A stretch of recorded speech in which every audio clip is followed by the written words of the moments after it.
The Epilepsy Foundation is pleased to share with you an educational webinar, A Focus on Health for Women and Girls with Epilepsy. The mission of the Epilepsy Foundation is to lead the fight to overcome the challenges of living with epilepsy and to accelerate therapies to stop seizures, find cures, and save lives. My name is Dr. Elaine Kyriakopoulos, and I would like to extend a warm welcome to everyone who has joined us this evening. It's wonderful to have you with us for this important learning opportunity. I'd like to review with you the format for tonight's webinar. During the speaker presentations, all phone lines will be muted. We would like to encourage everyone to submit their questions at any time during the webinar. To do so, type your questions into the question window on the GoToWebinar panel on the right and click Send. We will read your questions aloud during the question and answer portion of the webinar. Please keep your questions general in nature, as the webinar is intended for educational purposes. This webinar does not take the place of individual medical advice. This webinar will be recorded and available for viewing and listening on epilepsy.com. The Epilepsy Foundation is working to provide information and education that serves the spectrum of individuals and families impacted by epilepsy. It is common when you have a question about your health or your loved one's health, you may hear or read things that you are not quite sure how to interpret. The Foundation's webinar education series aims to bring together expert clinicians and scientists who can share with you the most up-to-date and accurate information to help answer your questions. Tonight's webinar will focus on health for women and girls living with epilepsy. We are so fortunate to have with us today Dr. Christine Zemba, who will guide us through this important learning. Dr. Zemba is an epileptologist at Central Neurology in St. Petersburg, Florida. She is certified by the American Board of Psychiatry and Neurology in epilepsy, clinical neurophysiology, and neurology. She completed her Bachelor of Science degree at Arizona State University. She then went on to complete her medical degree and physiology doctorate at the University of Kentucky College of Medicine. She subsequently completed her neurology residency and epilepsy fellowship training at the Mayo Clinic in Arizona. She has published numerous papers and given several presentations in the field of epilepsy research and care. The Epilepsy Foundation is thrilled to have Dr. Zemba on our editorial board for epilepsy.com, where she serves as the Gender Issues Editor. Christine, welcome. Thank you for sharing your time and your experience with us this evening. And with that, I'll turn things over to Dr. Zemba. Thank you, Elaine. So happy to have everyone here that's here. I don't know how many are participating right now, but I'm hoping that wherever you are, you can get some helpful take-home messages. And again, this webinar is targeted, as Elaine mentioned, to women and girls with epilepsy and the special challenges that they will face. So this is just an outline. This first slide of my talk is an outline of the topics that we're going to cover. So first, we're going to focus a little bit on how hormonal changes affect girls and women with epilepsy. So both how the hormones might change seizures and vice versa. How seizure medications might impact birth control and decisions that you make regarding method of birth control, also known as contraception. We'll then discuss special considerations that will be important to make before, during, and after pregnancy, should you decide to become pregnant. And then we'll go on from there to discuss some special considerations for breastfeeding if and when you do have children. And then we'll close it out with some discussion about topics more specific to mature women with epilepsy and perimenopause and menopause, especially with how it impacts bone health. And then after I cover these topics, we'll have the question and answer session. So as Elaine mentioned, you're welcome to type in your questions at any time, and then I'll try to address those as best as I can at the end. So the first part then, we're going to talk about hormones. in women and girls. So just an introduction, and I apologize if some of this is stuff that you already know. I am going to try to explain things as well as possible so even young people watching can bring something home from this. So basically what makes women and girls different from boys and men is that beginning at this time of puberty, between puberty and menopause, we go through hormonal fluctuations and cycles, as I'm sure most of you are aware. So as a female, once you reach puberty, every month your body is preparing for a potential pregnancy. And during that preparation, the levels of hormones, mainly including estrogen and progesterone, cycle over the course of a month. So you'll see these lines here, and hopefully you can see my arrow. The pink line represents what happens to estrogen over the course of a month-long menstrual cycle. The dark purple line represents progesterone, and we're going to talk about those two main female hormones. And this particular diagram also shows that there is a little cycling of testosterone as well, but we won't focus on that. Just to kind of orient you, a normal kind of menstrual cycle period, a full cycle, is about 28 days or 4 weeks.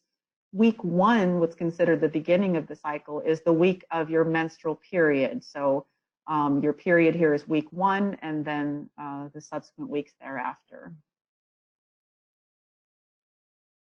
So what's happening in our bodies as these hormones cycle? So it'll be important to have a little bit of a basic understanding of this to then talk about how seizures and epilepsy and seizure medications can impact these things. So I know this looks probably pretty complex for those of you who haven't seen it before or haven't seen it in a long time. I'm just going to, again, go over the basics. This diagram is showing over the course of the 28-day menstrual cycle what typically is happening kind of week by week. And so at the top bar here shows what's going on in the ovary, which is where an egg cell is developing and getting ready to be released at the time of ovulation. So ovulation is the period right about in the middle at 14 days, the mid cycle is when an egg that's matured and is ready to potentially be fertilized is released from the ovary.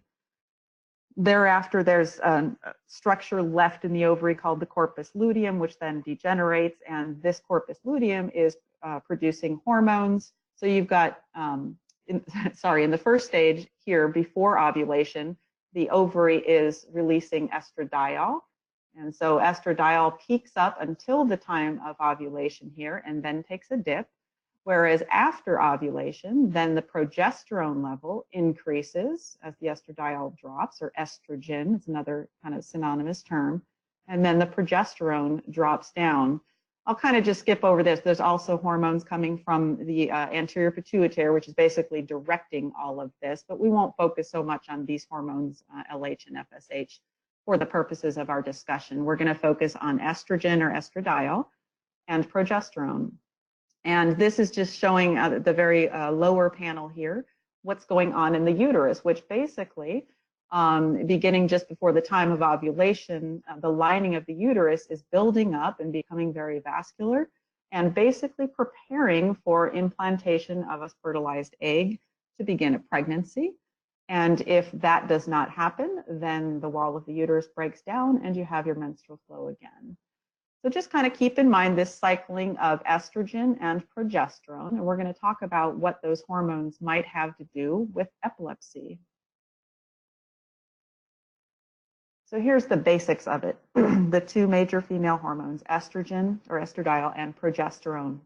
And to put it very simply, estrogen is known to have some stimulating effects on the brain. So I remember it as E for estrogen, E for excite.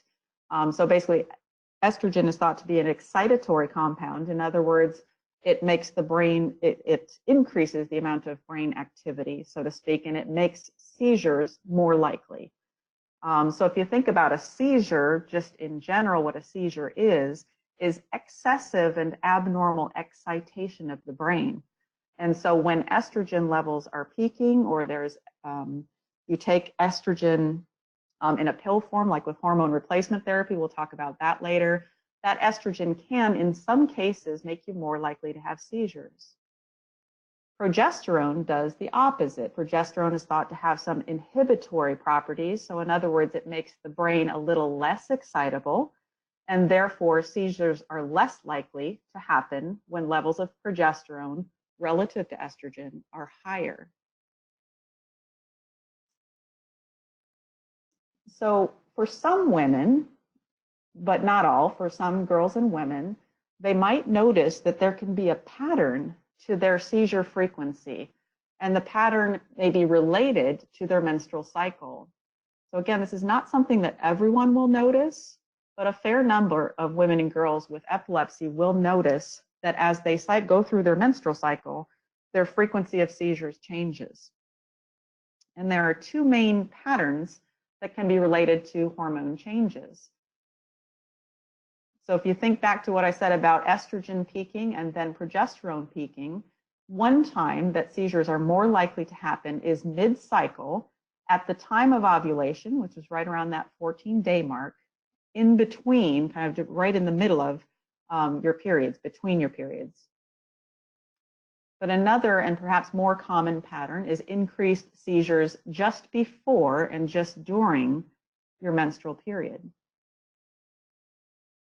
So just to kind of remind you why that might happen, coming back to this diagram that we walked through a couple of slides back, the reason why seizures might be more likely to happen here at the time of ovulation is because that's when you're having that peak in the amount of estrogen or estradiol. And at the same time, at that point, progesterone, the more inhibitory compound, is lower. And then with the other pattern over here, we said also just before your menstrual cycle, what's happening there is that that nice inhibitory compound of progesterone is dropping down again. And as that drops down, then you are more likely to have seizures at that time. So it can be important for girls and women with epilepsy, especially when they're newly diagnosed and trying to get a handle on what causes you to have seizures, why you might have more at a certain time than others. It's good for you to keep track. So use a calendar. You can either do this with a handwritten calendar like the one in the picture there, or there are apps that you can have on your phone that can track seizures, and you can also track your menstrual cycle and know kind of where you're at relative to when your period stops and ends, and you can know when your seizures are more or less frequent. So you can help out your physician, your medical team, by keeping track of these things and trying to determine if there is a catamenial pattern, meaning a pattern of seizures that is directly related to your menstrual cycle. And if you do have a specific pattern like that, your doctor might be able to help you tailor your treatment. Maybe have you take a little more medication only on the days where it's very likely that you're going to have more seizures because of your menstrual cycle. And this is not to imply that during other parts of your menstrual cycle you won't have to take medication. You'll still have to do that because there are never any guarantees with epilepsy. But it can help for you to keep track of these things and to discuss it with your physician. So now I'm going to move on to talking about family planning and birth control. There's some very important points here to take into account when you're a woman with epilepsy. So this is kind of a busy slide. I'm just going to kind of orient you to a few things, and I'll refer back to it as I go on to the next slides. But there are lots of different ways to prevent pregnancy. And I think the most commonly used one typically is the oral contraceptive pill. A lot of women and girls use the pill to prevent pregnancy, but there are many other options. This picture or diagram from the CDC basically summarizes commonly used methods and shows how effective these various methods are for preventing pregnancy. So basically, of course, all girls and women, once they reach puberty and they're having sex, you undoubtedly want to plan when you have a baby. And there are these different methods to choose from. And so this diagram shows from least effective at the bottom to the most effective methods at the top. And of course, the most effective, short of abstinence, meaning not having sex, is of course permanent methods of sterilization, so a vasectomy for a man, or getting your tubes tied for a woman. And clearly, most people don't want to do that right off the bat. The next most effective methods of preventing unplanned pregnancies are here, the intrauterine device, or IUD, and there are a couple of different versions of that, one that secretes a hormone and one that does not. And then there's another option of an implant. This is something that goes under the skin and releases a form of progesterone into the system, and that is also quite effective. But we'll come back to discussing how different types of seizure medications may actually impact the effectiveness of that implant and other hormonal birth control methods. These things here, the ring, the patch, the pill, and the injectables are all additional methods of what's called hormonal birth control. So different ways of providing hormones that prevent ovulation from occurring. And then there are what are called barrier methods. So a diaphragm, condoms, which are actually available as a male condom or female condoms, are barrier methods. A sponge is one of the less effective methods of birth control, as well as just using spermicide or what's called fertility-based awareness methods, which is basically being aware of when you're ovulating, when you're most likely to become pregnant, and avoiding intercourse or sex during those times. So you can see there are lots of options going from least effective to most effective. So just keep in mind that the pill's not all there is, and that we'll come back to talking about the hormonal methods and how your seizure medications might impact the effectiveness of those methods. And just to kind of take as an example, as far as the effectiveness of the pill, these numbers here in percentages, I forgot to point out, that represents how many women out of 100 are expected to become pregnant while using this as the only form of birth control. So in other words, if you took 100 women that are all taking the pill, about 9 of them in the course of a year are still going to get pregnant. So that's a fairly, when you think about it, kind of a considerable number. Whereas a failure rate of an IUD is less than 1%, so less than 1 woman per 100 who has an IUD implanted will have an unplanned pregnancy. Okay, so some special consideration. Again, I'll focus a little bit more on the pill, but when I talk about the pill, I'm also referring to other types of hormonal contraception, hormonal contraceptives. So that includes the patch, the Nuva ring, the implant. Those are all things that basically deliver estrogen or progesterone or a combination of those two into your system. Now, there are certain seizure medications that actually act to decrease the effectiveness of hormonal birth control, because these medications basically increase the ability of your liver to break down the hormones.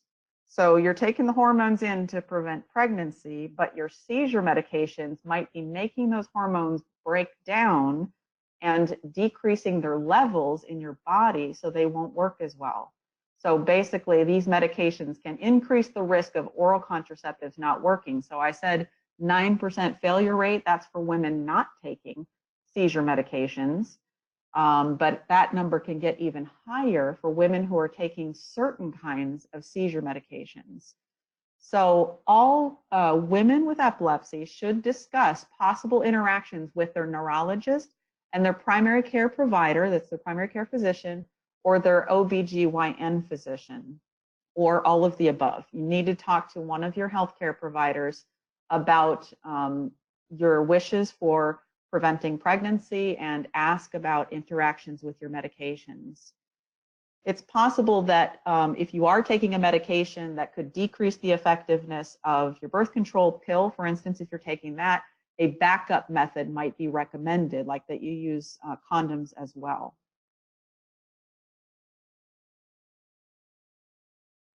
So here's a list. It's a big list. You might want to just glance over and see if you recognize any of these names. So a relatively extensive list, although many of the ones on here are somewhat rarely prescribed these days, but I still see a lot of patients that could be on them. So I have the generic names first, and then the possible brand names in parentheses thereafter. So just kind of going through all of them: carbamazepine, also known as Tegretol, most commonly in this country. Clobazam or Onfi is another one. This is a relatively new one here: eslicarbazepine or Aptium, which is still available brand only, so you'll just see the name Aptium. Felbitol or Felbamate. Lamotrigine, only if you're taking a dose of 300 milligrams within a day or more, which is fairly common actually, especially if that's your only seizure medication. You might be taking a total within a day of 300 to 400 milligrams. And if you are, that can also decrease the effectiveness of hormonal contraception. Oxcarbazepine or Trileptal, phenobarbital, that's one of the old school ones. Phenytoin or Dilantin, an old seizure medication. Same with Primidone or Myceline. I hardly ever see anyone on this anymore, but it's still possible. One of the newer ones called rufinamide, or with the brand name of Banzel. And topiramate or Topamax, another one that's kind of dose dependent. So if you happen to take a dose of 200 milligrams per day or more, that medication may also impact the levels of hormones in your system and decrease the effectiveness of, this is oral contraceptives, but basically any hormonal form of contraception that I mentioned before. So there's another thing to take into consideration. So what I was talking about so far in that list I just went over, those are all the seizure medications that we know can decrease the effectiveness of birth control, of contraception. But in the case of lamotrigine, especially, the other consideration is that hormonal contraceptives can actually decrease the levels of your lamotrigine. So you're going to want to take this into account and make sure that your doctor knows, like your neurologist, for instance, knows if you start taking a hormonal contraceptive, the pill, the patch, an injection, make sure that they know that.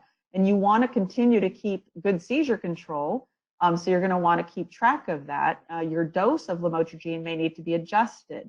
So for instance, when you take an oral contraceptive, for those of you who have done that, you probably know that the typical routine is you take 3 weeks of the hormonal pills that have the hormones in it, and then 1 week of dummy pills, or you might just not take the pill at all.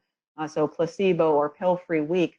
During that week, you might notice that your lamotrigine levels actually spike up. And then when you take the active pills, they drop down.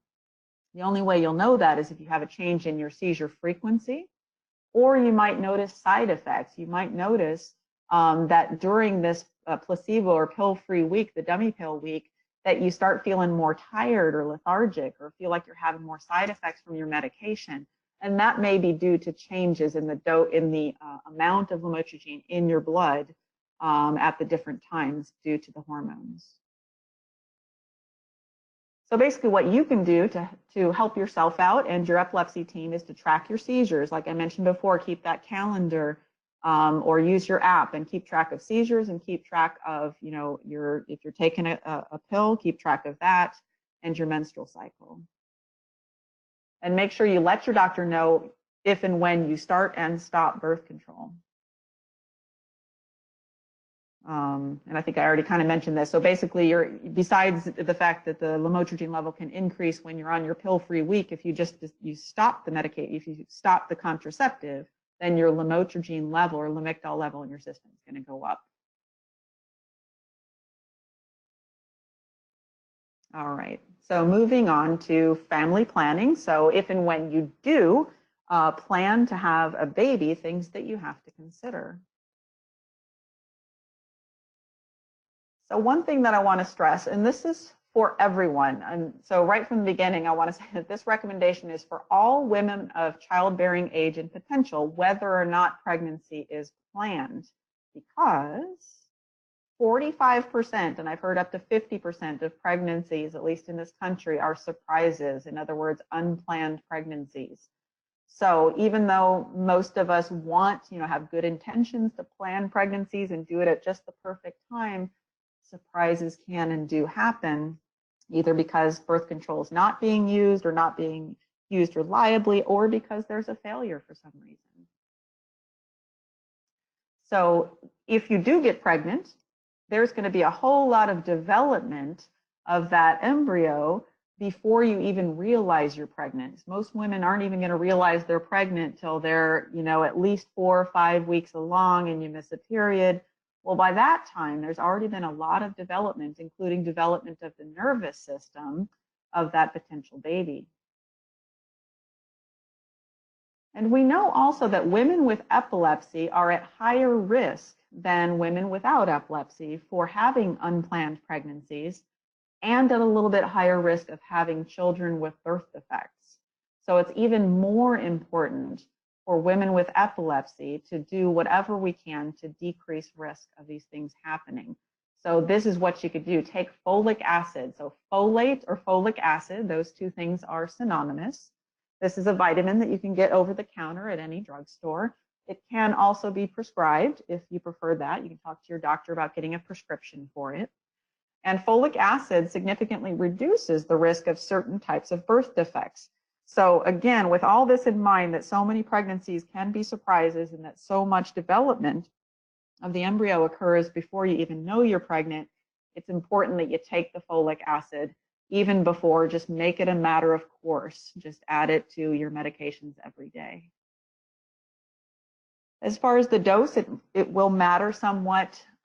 Your history, what medications that you take, whether you need to take a relatively low dose or a higher dose of folic acid. In general, depending on what studies you read, it's recommended anywhere between 1 and 4 milligrams of folic acid every day.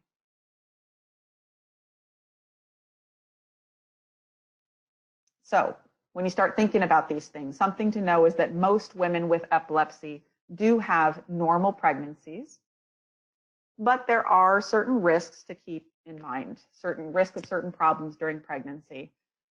So number one is you may have an increase in your seizure frequency. This is not always and not super common, but it can happen. There may be changes in your medication levels. In other words, if you have your blood level checked with a blood test, several different medications, in particular lamotrigine is one big one, the levels can fluctuate significantly during pregnancy. Because of hormonal changes, you're more likely to experience depression during and after pregnancy. And women with epilepsy have a somewhat higher likelihood of requiring a C-section. That's certainly not a given. Plenty of women with epilepsy have normal vaginal deliveries, but the incidence of a requirement for a C-section is somewhat higher. There's also a risk for adverse outcomes in terms of child development. So birth defects, lower birth rate, cognitive problems, lower IQ, and behavioral problems can be an issue due to, especially to certain types of medication that are used for seizure control. So there is a risk of birth defects. There's a risk of birth defects in anyone. But the medications that you take to prevent your seizures can and do pass through the placenta. So in other words, from mother's blood supply to babies. And children with epilepsy, children of women with epilepsy rather, have a little bit of an increase in their risk of having birth defects, thought to be due to those medications passing over. So normally in the normal population, we'll say of women without epilepsy, there is already a 2 to 3% risk of major congenital malformations in the general population. So it's relatively low, but there's a real risk. 2 to 3 out of 100 pregnancies will be a baby with a birth defect. And in women with epilepsy, that is doubled. So still on the low side, between 4 and 6%, but higher than in the general population. So there's ongoing studies, there's always ongoing research to try to figure out just what the risks are, how high the risks are. how different the risks are between different seizure medications and different combinations of medications. And so here's one example of an ongoing study. The North American AED, that's Anti-Epileptic Drug Pregnancy Registry, is an ongoing study trying to sort out some of those answers. But we do know a number of things already. And number one is that this medication, valproic acid, it's gone by the brand name of Depakote in the United States, should be avoided in women of childbearing potential. So in other words, anyone who could get pregnant, because this one is known to be a high risk medication. When valproic acid is used during early days of pregnancy, there's a 1 to 2% risk of neural tube defects. So like spina bifida, this is where you have lack of closure of the developing spinal cord.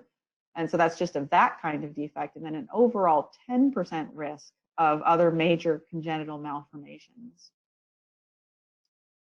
In addition to that, a study found that children born to women who were taking valproic acid had a lower IQ and an increased risk of autism. And that risk is known to be higher when higher doses of valproate or Depakote are used during pregnancy. So it is somewhat dose dependent, but in general, and most physicians know to avoid prescribing valproic acid if someone has the potential for getting pregnant.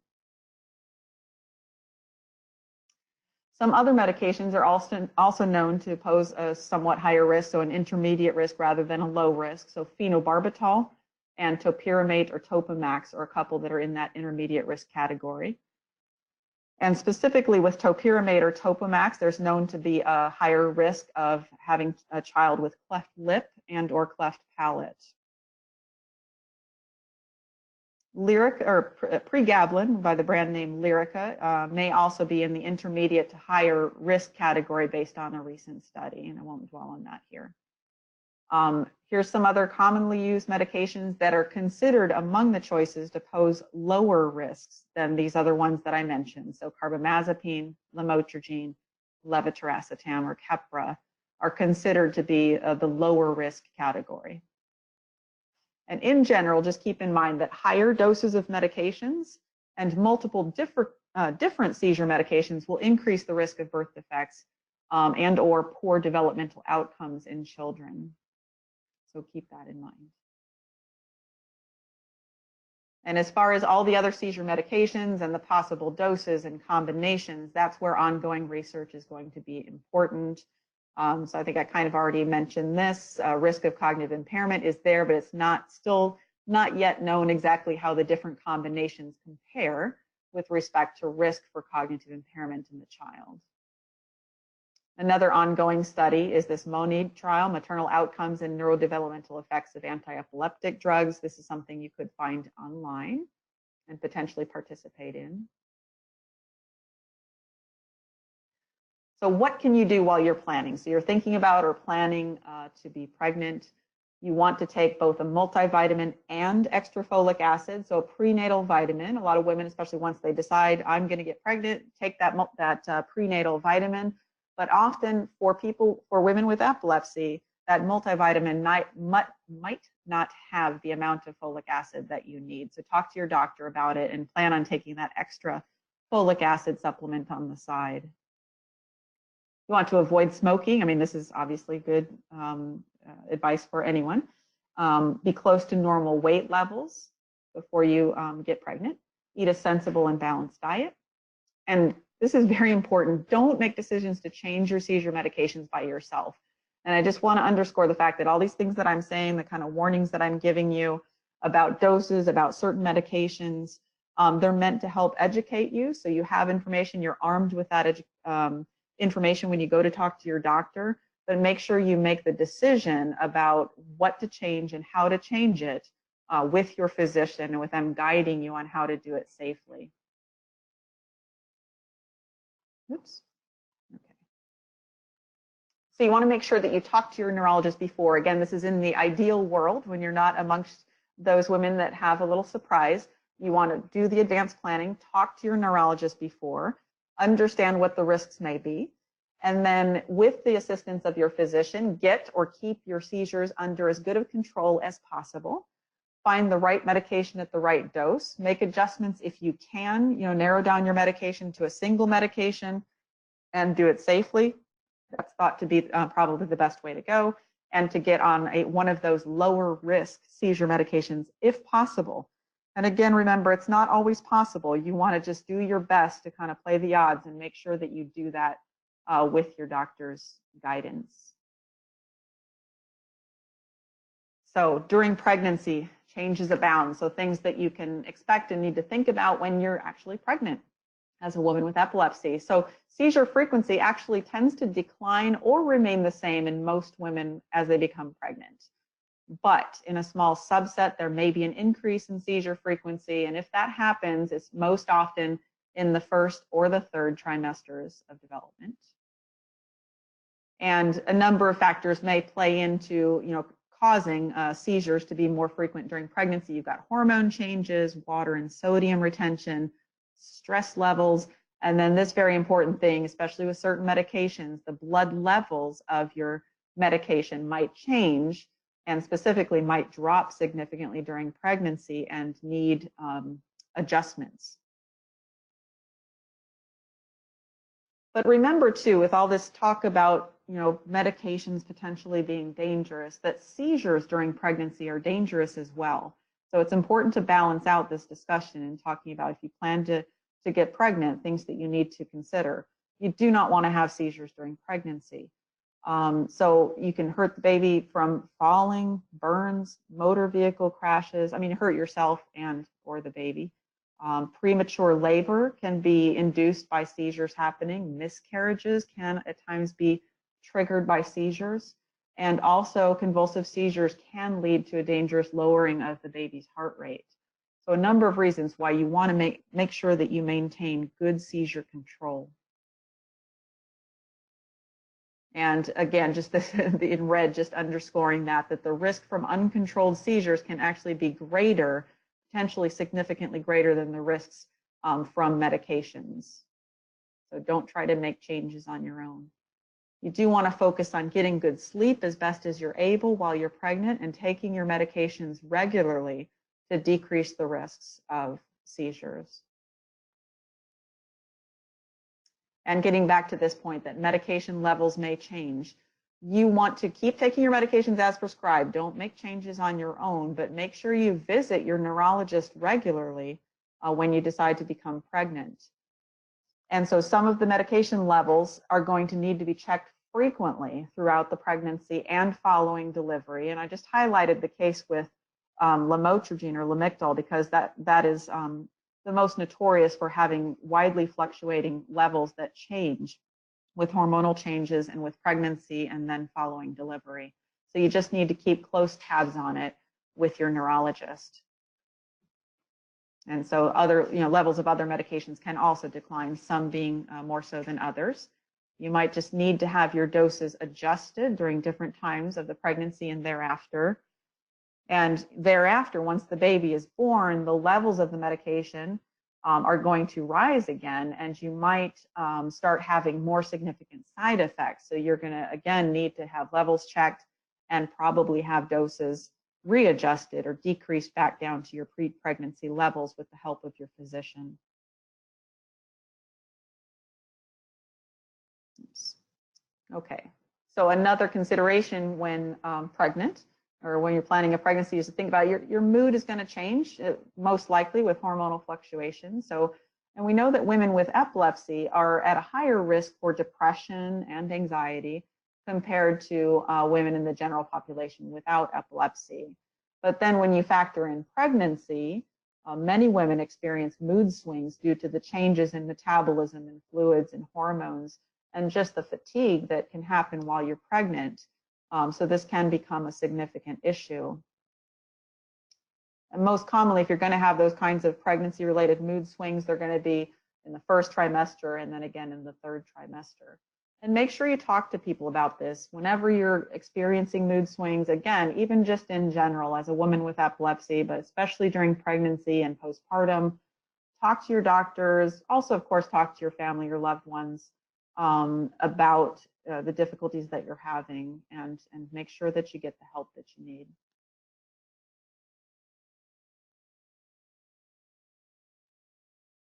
So after pregnancy, you do want to keep in touch with your neurologist. So I touched on this already in the previous section. Remember, I talked about changes in medication levels. So they might, decrease quite a bit in pregnancy. So you have to ramp up your doses. Well, then after baby's born, the opposite happens. So the levels might spike up again, and you might feel that fatigue, dizziness, blurred vision, things like that. So make sure you talk to your neurologist, and with the appropriate guidance, make the changes that you need to get back on track with fewer side effects, but keeping seizure control. So remember, don't do it on your own. Seizure control is still very important. And again, we're talking about postpartum now. After the baby's born, postpartum depression, of course, is a real thing. And again, may be worse in women with epilepsy. So make sure you talk to your doctor about it, talk to your family about it, your significant other. You may benefit from having some counseling, psychotherapy, and or an antidepressant medication. There are different ways of getting help. So again, reach out for that. Don't think that you have to deal with this on your own and just tough it out. Other approaches, of course, not everything's medication. There's also meditation, relaxation. You want to make sure you get good sleep. Good sleep, of course, is going to be difficult when you have a newborn, but you want to get as much as you can. It's so important with poor people with epilepsy, to get good and regular sleep. So even though it might be challenging when you have a newborn baby, elicit the help of family members and try to make it a priority as best as you can. Breastfeeding. So there's a number of slides on this. I'm going to kind of go through it maybe somewhat quick here so I don't delay too long. But in general, women with epilepsy and on seizure medications can breastfeed. As you probably know and have heard, breastfeeding a baby has many advantages. It improves the baby's health. We know that there are certain antibodies that the baby can't make himself that are present in breast milk and are good for the baby to prevent infections. Helps to contribute to mother-baby bonding during the early months. And a lot of women feel it's a very important and critical part of just being a mom. As far as the question of whether seizure medications cause problems for babies, 2 large studies have found essentially no adverse effects of breastfeeding infants while taking seizure medications. And they followed these kids until they were about 3 years of age, and their development seemed to be just fine. One of the studies followed the children all the way to the age of 6 years. And that study also found that breastfed children of women with epilepsy actually had higher IQs than children of women with epilepsy who were not breastfed. So during breastfeeding, it is true that the baby is going to be exposed to mom's seizure medication in varying concentrations, and usually that's only a very small amount. And remember that even when you were pregnant with the baby was then exposed to the seizure medication as well, and it was actually a higher amount at that time coming in through the blood crossing the placenta, a higher amount then than it is in the breast milk. There are some special considerations with particular medications, and specifically some of these older ones, phenobarbital and primidone. Again, I don't see too many adult women on these medications these days, but it's possible. Or any of the what are called the benzodiazepines, so the ones listed here, the ones that end in PAM in general, so diazepam, lorazepam, clonazepam, or clobazam, with their brand names respectively there. Those medications can, in theory, depending on dosage, cause some excessive sleepiness or irritability in the baby. So if you notice any of those signs, excessive sleepiness, lethargy, or irritability in the baby, you might want to just discuss that with your doctor.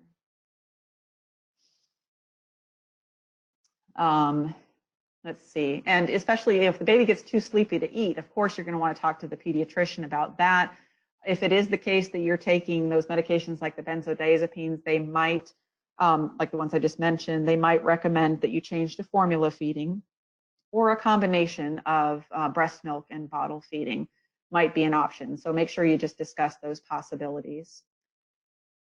One thing you can do when you're breastfeeding an infant and you're taking seizure medication to minimize the exposure of the baby to the medication, you might want to try taking the medication at the beginning of your baby's longest sleep interval. If they're relatively reliable, you know when they're going down for a long sleep, then you want to take your medication then. So usually right after baby is fed at bedtime is a good time to take the medication, because that'll be when you're the dose of, or the level of the medication will be at the lowest in your blood and in the breast milk as well. And yeah, so kind of same thing here. So this was talking about seizure medication once a day. A lot of people take it twice a day. And again, you want to basically do the breastfeeding just before you take a dose. Again, about supplementing. So if it doesn't have to be an all or nothing kind of thing, if you decide to breastfeed for the benefits of that, you might want to consider supplementing breastfeeding with formula feeding at some feeding, so that you can go ahead and sleep through the night and go ahead and elicit the help of dad or other loved ones, family members, to take care of baby, and maybe do a bottle feeding of the baby so you can get some rest. And make sure that you keep taking your prenatal vitamins while you're breastfeeding, and especially if you plan on having another baby. Then just some special considerations with that baby in terms of safety. So remember that seizures for most people are going to be unpredictable. You're not going to know necessarily when they're going to happen. So you want to plan for all the possibilities when you have that baby, with a focus on safety. So some suggestions are, you want to figure out ahead of time, look around your home and think about, where are the risky areas? If I were to have a seizure and I'm holding my baby while I'm in these places, what's the worst that could happen, and plan to avoid those scenarios. So even if you don't have convulsive seizures, and this talk's not really focusing on the different types of seizures, but as a lot of you may know, there are different types of seizures, some where you lose consciousness and awareness entirely. You have grand mal seizures, or generalized tonic-clonic seizures, where you stiffen and shake and fall to the ground. But there are also the partial or focal seizures, where your awareness is just impacted enough that you just kind of don't know what's going on for a few seconds or a few minutes. So even consider what would happen if you're taking care of that baby and you even just kind of had one of those zoning out episodes, one of those seizures where your awareness was just clouded for a while. What might happen to the baby? You want to make sure you set up a safe place in each room of your house where you know you can place the baby down, and they will be safe if you get a warning, if you get an aura and you know that you're potentially going to have a seizure. And some other safety considerations, I think I don't want to take up too much more time, so I'm going to kind of go through these quickly. You want to make sure the baby's kind of strapped to the changing table, or use a changing pad on the floor instead of just a changing table that's up high without those safety considerations. You don't want to bathe the baby if you're alone. Make sure there's someone with you so nothing bad happens there.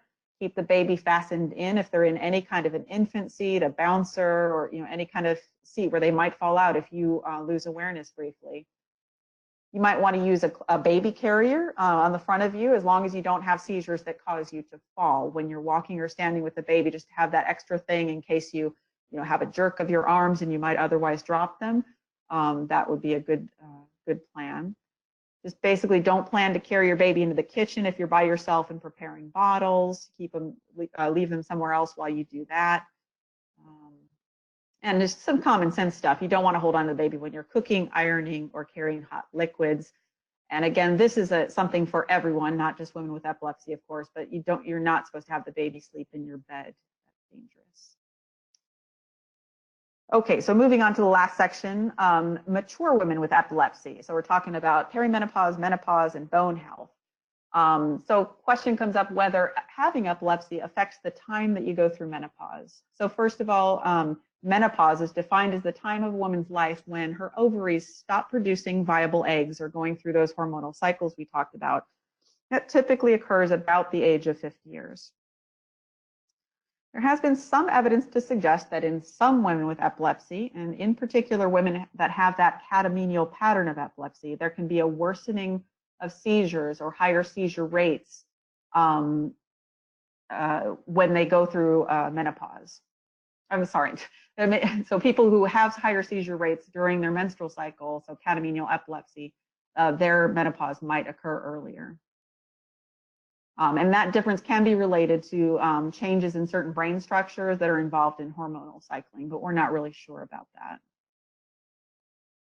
that. In general, most women with epilepsy will experience menopause at around the same time as other women. And how does that impact seizures? So we know we talked about the impact of hormones on seizure frequency and how it changes when you start going through menstruation. So what about during menopause? Well, you'd expect there to be changes at that time as well. And it's a complicated relationship. Again, going back to the point that estrogen is an excitatory molecule, can increase seizure activity, and progesterone can reduce it. But levels of both of those decrease at menopause. So trying to sort out how that's going to affect seizure frequency is a little hard to predict.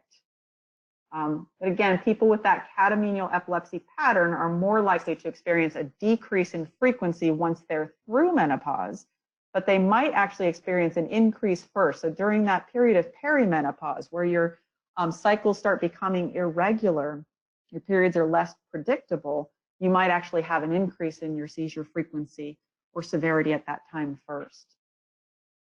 So basically anything is possible. And overall, there's not a significant change in seizure frequency based on studies that have been done so far on menopause. And what about hormone replacement therapy? Again, just kind of reviewing what we've talked about with hormones and how they impact seizures. A lot of women choose with their physicians to go on hormone replacement therapy to relieve symptoms of menopause. So things like hot flashes, vaginal dryness, difficulty sleeping. These are reasons why women might choose to go on hormone replacement therapy. It's also thought that hormone replacement therapy may help prevent osteoporosis, which is thinning of the bones that tends to happen in all women once they get through menopause because of hormonal changes. Used to be thought that hormone replacement therapy might decrease the risk of heart disease, but that's pretty much been debunked, shown to not be true. And actually, certain types of hormone replacement therapy appear to increase the risk of other bad things like stroke, breast, and uterine cancer in certain women. So it's not all good stuff with hormone replacement therapy. There's a lot to balance. And the decision whether or not to use HRT is an individual decision that depends on a lot of things.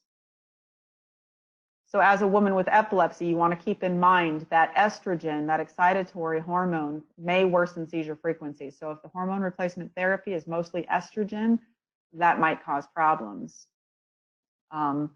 Be less likely to cause problems in terms of seizure frequency if there's a combination, so estrogen as well as progesterone. It'd be less likely to cause problems with seizure control. Remember that women with epilepsy are actually at a higher risk of osteoporosis, and HRT, hormone replacement therapy, might help to prevent it. So in general, we know that women with epilepsy, and especially on those certain seizure medications, mainly the ones on the list that I mentioned before that impact birth control, can also lead to increased bone thinning.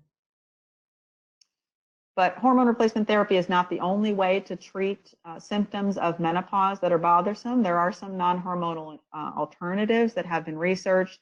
Gabapentin or Neurontin, which is technically a seizure medication, often used for nerve-related pain, has also shown some promise for reducing hot flashes and insomnia associated with menopause. And as far as preventing osteoporosis, you don't have to just depend on HRT. You want to take your calcium and vitamin D supplements and also eat a healthy diet that's high in calcium and vitamin D to try to counteract that bone loss. Keep in mind that as a woman with epilepsy, you're at higher risk for breaking bones because of seizures, especially if you have falls during your seizures. So you really need to keep an eye on your bone density. Have your bone density checked. Talk to your doctor about getting what's called a DEXA scan or a bone density scan and keeping track of that. I mentioned this before with the seizure medications. This is a number of the kind of bad players that can lead to increased bone loss even before you get to menopause. So you want to discuss that risk with your doctor. Most of the newer anti-seizure medications have not been as extensively studied in terms of their impact on bone density. But in general, it's thought that they have a lower risk. And people who are on multiple seizure medications are at higher risk for bone loss than people who are on a single seizure medication. So what can you do to try to prevent the bone loss and keep strong bones? You want to exercise regularly. So this is good for our health in so many different ways. But for bone protection, you want to make sure you engage in some exercises that are considered weight-bearing. So those are exercises that make you work against gravity while you're standing upright. You may choose low impact or high impact weight bearing exercises depending on your overall health. And by high impacting exercises, I mean jogging, running, playing tennis, dancing, stair climbing, etc. But also low impact exercises are good as well, just brisk walking, using an elliptical machine, and those kinds of things at the gym. All right, so while we're talking about what you can do about maintaining good bone health with epilepsy, besides exercise, you need to make sure that you eat a healthy diet, and especially a diet that contains enough calcium and vitamin D. So as far as how much you need of those nutrients for calcium, it's different for women under 50 and women 50 and over. In the younger age group, about 1,000 milligrams of calcium a day should be sufficient. But in the older age group, you want to get at least 1,200 milligrams of calcium daily. And you can see here in the picture some examples of foods that are high in calcium, including dairy products and green vegetables. As far as vitamin D, for the younger age group, between 400 and 800 international units of vitamin D daily is recommended. And in the over 50 group, you want to get even more than that, between 800 and 1,000 units per day.